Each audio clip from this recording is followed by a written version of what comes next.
यता चाहिँ आमाले लिएर आउनु भएछ मेवाको फुल। किन भनेपछि सब्जी खाने भन्दै आमालाई चाहिँ धेरै टेस्टी लाग्दो रहेछ। बहुत अगाडि खानुभएको थियो अरे, त्यही लागि आज चाहिँ खान मन लागेर आमाले लिएर आउनु भएछ। तर मैले चाहिँ अलरेडी सोयाबिन र आलुको सब्जी चाहिँ फ्राई गरेर बनाइसकेकी थिएँ। अनि यता आमालाई खान मन लाग्यो भन्नुभयो, अनि यता मैले चाहिँ त्यसलाई फ्राई गर्न थालेँ। गाइस, यो सब चिजहरू खान चाहिँ मलाई साह्रै डर लाग्छ, मरि पो हाल्छु कि भनेर। यो जङ्गलको सब्जी त झन् म खाँदै खान्न। अनि यता मैले बसालेँ अब यो मेवाको फुललाई। गाइस, सेम साना माछा हुन्छन् नि त्यस्तै देखिएको के यो चाहिँ मेवाको फुल चाहिँ माने।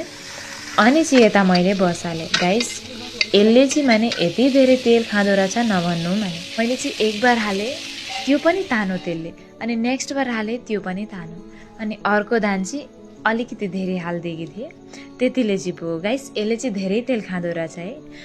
अनि चाहिँ यता मेरो सब्जी अब रेडी पनि भयो भनौँ न। यहाँ हेर्नु न, सेम साना सुक्ना माछा जस्तो लागेको छैन?